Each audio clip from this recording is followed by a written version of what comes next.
Okay, FYI, I am a carpenter, okay? I'm a carpenter by trade. That is what I did professionally for 10 years. I'm not a plumber and I'm not an electrician. What I've learned is what I've seen on job sites, what I've learned from asking questions and watching videos and all that good stuff. Yeah, take that for what it is worth. Hey, we are here. I just wanted to show you a little bit of how plumbing works with the waste line side of things. This was already here. This would be considered your main stack. So this is where, when you flush a toilet, when you put water down a sink, when you take a shower, all of that water has to go somewhere, and it goes through a pipe, and then it actually, in this case, it comes down this main pipe from over here, and then it goes down here, and then it goes through the floor. And then because we're connected to the city sewer and water, this drain pipe then makes its way out to the road where it connects into the main sewer line that makes its way all the way back to the wastewater treatment plant where it gets treated, and then eventually gets let go back out into rivers, streams after it's been treated, so forth. But like I said, this is your main stack, your main sewer stack. And this is where everything goes. You can see they already had this all done. This was stuff that they had already done. It starts with our shower down here. Okay, this is our shower. It starts with 2-inch PVC here. Right now this is just hanging there. That's why it looks like the slope is not right. Because you have to have a 1/4 inch of slope per foot when you're running horizontally. And you actually don't want it to be more than that because it actually messes things up too. So you really do want to shoot for about a 1/4 inch of slope per foot. That means for every foot you go over, you're going down a 1/4 inch.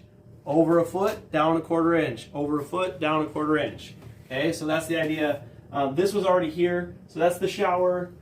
This is the toilet right here. They have a 3-inch toilet flange right there that I have to reconnect because they took it off when I redid the subfloor. And then we're going to make our way here. We're going to catch the kitchen sink, which is going to be all the way clean on the other side, which I checked. It looks like we need about 5.5 inches of slope in that whole direction, which I can get with this in this space here. And then we're going to connect to the vanity, the bathroom vanity. And then this is a 2-inch, this is kind of goofy. This is actually a 2-inch vent, okay? So that actually goes outside. You need air wherever you have a drain pipe. You need air so that things don't get airlocked. Normally every one of these fixtures would have a vent. They should all have a vent. In this case they added one of these vents right here. In some states they're legal, some states they're not. It adds air into the system. But otherwise in this case that's our only one, which really isn't enough. We should have a 3-inch stack that goes out as well and gives us venting for this whole thing. I did add a vent on that end down there by the sink. I ran that through the wall. But here's where we're at. 1.5 inches is enough for a vanity sink. So this pipe stubs up through the floor. It goes through the bottom of the vanity cabinet, and then later we'll have a fitting that goes on there that connects us to this kind of pipe right here. So this will go on top of the pipe there, and then we'll run this sort of piping right into that drain.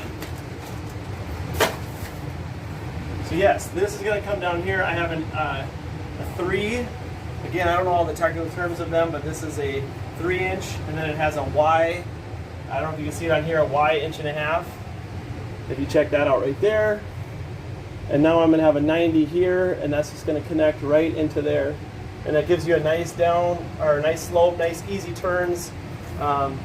Like they actually had this fitting right here, which is actually a vent fitting. They had those on here for space, I'm sure, but that really isn't allowed when you're doing drain because it's too tight of a turn. So I'm going to use a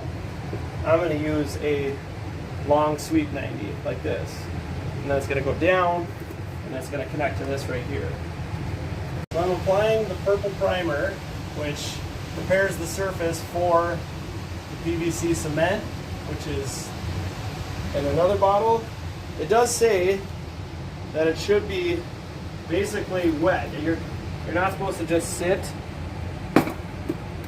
I've always seen people wait a little bit, so I don't think it's like crazy critical, but technically, according to the directions, it says that primer is supposed to still be wet when you do this.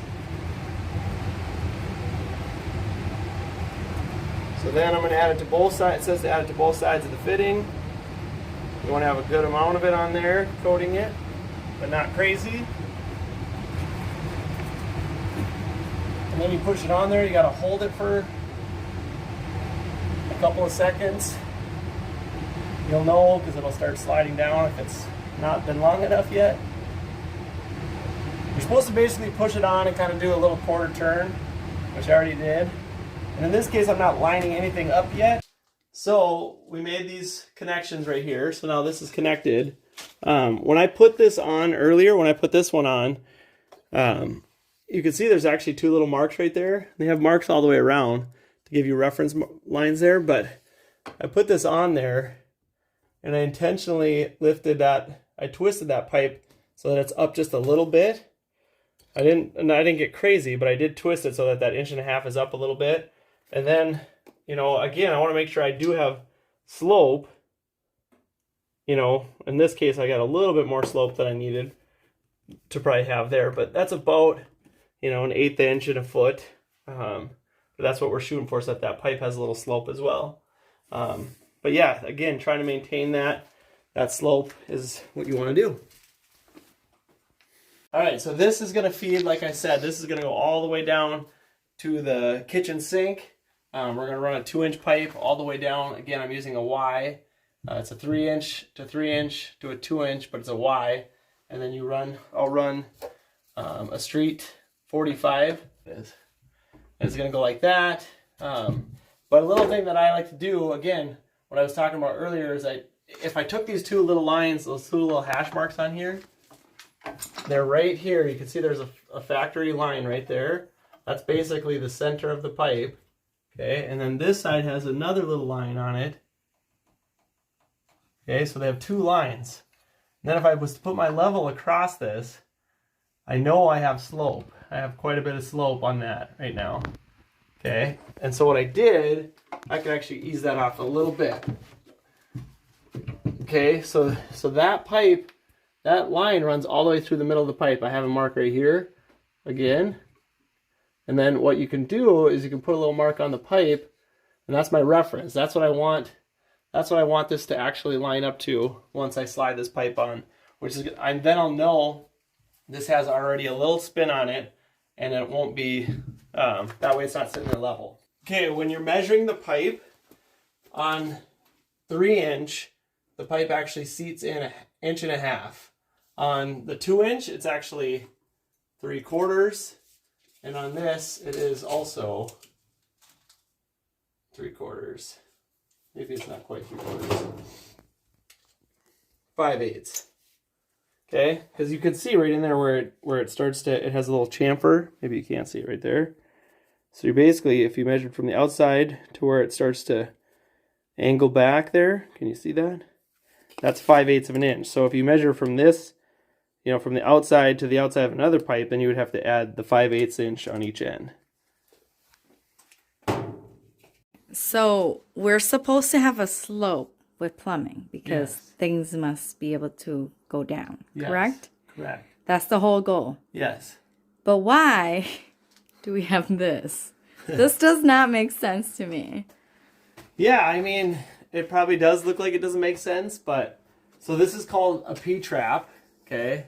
And what it does is when this shower is running, okay, because if you think about a shower, there's no built-in P-trap anywhere. What a trap does is it actually does fill with water, and then it actually acts as a stop so that gases from the sewer can't come back up through and stink up inside your shower. If this was just a straight pipe with no P-trap here, you would get the smell of sewer gas coming into your house, which is not good. So what happens is the water, you know, once you run water, it fills up this trap, and once you fill up enough water, this is still lower than the tub, so once you fill up enough water, it's going to overflow this trap, and then it's going to start running downhill, right? It's going to start running downhill all the way down, and then it's going to keep going, and it's just going to continually keep moving the water inside this trap, and then as soon as you shut the water off, it's going to stabilize again right here, right? Because once it overflows this point here, then it runs downhill.